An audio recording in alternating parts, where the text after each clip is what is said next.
Hello everyone, today is May 9, 2021. Happy Mother's Day to all the mothers out there. I'd like to continue my discussion on David Sinclair's book, Lifespan. So I'd like to talk about the concept of overpopulation. I'd like to address it a bit further. So we talked about, last time we said that um, Dana Goldman, she knew of the increase in healthcare costs and social security, right? As a result, if people were to live longer, right, there would be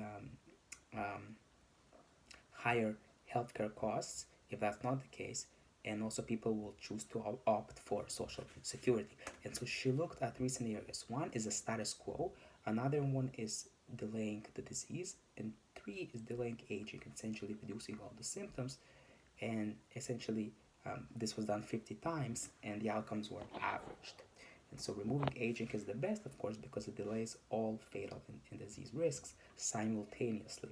And so you get, of course, over time, you get better healthcare, cheaper treatment, and economical benefits because people are living longer, so we don't have to waste so much time on healthcare. So we get definitely economical benefits of around $7 trillion because we remove all disease and disability. And also, knowledge will only keep on increasing. And that money they can then go to research to combat global warming, infections, clean energy, education, food security, and even prevent extinctions. And so we can actually increase income, can take people can take breaks as needed from work, so that money can go in other places like renewable energy sources, food security, so people have enough food to eat to make that sustainable, education for people who want to pursue a new career, etc. Um, Unfortunately, only 1/10 of 1% of the population is doing research, which means that only 1/10% of the population is doing research, and that means it's heavily underfunded at the moment. And so that money that usually you would spend on getting people healthy again can go, for example, as well, can go to research. Um, Now let's talk about the good Samaritan story. The Bible talks about helping people, right? Those in need. And we put men pretending to be in pain. For example, there's an experiment at Green Hall Annex at Princeton Theological Seminario. And so they take time to go to Annex, which is a neighboring building. And there are three types of scenarios. People who take time to go to Annex, which is the neighboring building to where the participants were, those who were on time, and those who hurried to be on time. Those who hurried to be on time, only 10% helped. But those who took their time to go, more than 60% helped, which showed because they're less afraid of the clock, they took a breath, they slowed down, and they're actually more likely to help. This shows that humans are more humane actually when they have more time. It's an ancient experiment. And so old people actually make good can make good predictions. Half of those born today, for example, will celebrate 2120. Their lifespans are growing indeed due to technological advancements, as we discussed. There's deep evidence of AMPK, TOR inhibition, sirtuin activation, metformin, NAD boosters, rapalogs, senolytics, and cell reprogramming, and truly personal care, and even easy and natural ways that you can do it, as we saw, such as physical exercise, like high intensity interval training, as well as taking extreme temperatures like cold showers or being in the sauna, and and then fasting. So these are the natural ways, and so we can literally we can take money from battling disease because essentially we get prolonged youth, lifespan, more prosperity, and which leads to more prosperity, sustainability, and people will be revered as well for the knowledge and skills they can now apply because they live longer. So again, that money can go elsewhere because it doesn't have to go on keeping people alive to make the planet more sustainable, for example, and human decency, right? And so instead of people dying, they can actually be the good um, Samaritanism, kind of like, and helping those in need. So instead of people dying, they're actually productive and still prosperous and etc. So in terms of the funding, we invest public money to tackle aging. And in fact, private and public funding is available. In 1880, federal funding actually began. In 1901, 95,000 was given by the NIH, which is National Institute of Health, and the Congress, of course, decides what to fund. In 2003 to 2018, the public funding actually reduced by 11%, which is not good. And aging is literally only 1% of the puzzle, which is a total budget. So clearly, there's not a lot on aging research being done. And now the federal government actually funds most of, of the research, so it doesn't get the funding by profits alone. And so, and so of course, the federal government is the main source, and the funding went down by 11%. So that's and on aging is only less than 1%. So clearly, there's not much to it.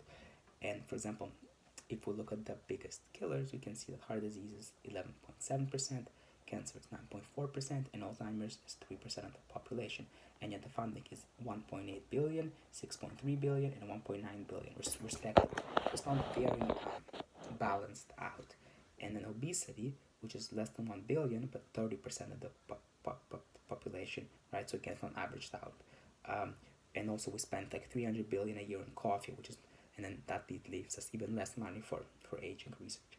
In 2018, 4 billion was spent on aging, but again, most of that was on Alzheimer's, human therapy, and study the elderly, and less than 3% of it was actually for aging, right? Which is less than 1/10 on what it was earlier. So 2018, actually, literally less than 3% of the 4 billion was actually funded on aging. So as I mentioned, between 2003 to 2018, there was a big decrease, right, by 11%, which is not good. And on aging is even less, right? So clearly that's the issue, and so there's clearly an underfunding type of situation. Now, some people think the issue is not with a higher population, but really issues with consumption in terms of sustainability. And it's true, the maximum population size depends on how greedy we consume, and that affected by things like politics and technology. And dematerialism will eventually replace goods with digital production and human services. So we don't really have to wait about how greedy we are or how much we consume, because everything would be replaced, right, with digital services and so and human services. So there wouldn't be any. There will be less consumption of material resources, and we're going to be using clouds to connect computers to store records versus having paper records. So again, the dematerialism, the minimalistic type of concept, and we'll be able to stream music instead of CD and records. Instead of making stuff, right, we can just stream music instead of actually physically having CDs. So we can use one thing for many purposes, right? Instead of making stuff, we can save time towards other things like having clean air, safe cars, and even drugs for orphan disease, etc. So we can save money because we don't spend the money on making stuff, and so the materialism concept actually makes sense. And so even now people are living in the second half of 2010s in smaller living spaces, smaller living quarters with shared common spaces, and that's affecting how we spend our money. Now we choose these kind of things, kind of in a minimalistic type of approach versus before, and we choose to value experiences over things, which is the right track. Thinking about how we can solve the problem of overpopulation, because we can't have so much things out there, and if we can kind of solve it by not using material things but sort of sharing the spaces, right? Using ride share versus just using one vehicle to each vehicle to take one person. We can share resources, and we can have something that's used for many functions, so we don't have as much clutter. And so that's one way that Monbiot, I think his name was, suggested that the problem is not higher population, but really it's how we consume it, and that's kind of one way to tackle the issue of overpopulation. And so clearly, for us to go in the right direction, this dematerialistic concept definitely makes sense, as well as public funding as well as private funding has to get underway specifically to tackle aging, because the population, if population were to increase substantially due to all of the techniques that are provided in this book. And so this is really, really interesting. As populations grow, right, people will choose to, instead of opting for social security, they will choose to maybe pursue a second career, saving money for healthcare, and then that money can actually be used for research and other things, which is very important because funding research on aging will help us eventually battle it. So this is actually pretty cool, and this is where we're going. And eventually, people will, instead of being sick, they'll be able to help others and become more productive due to the technological advances that are present.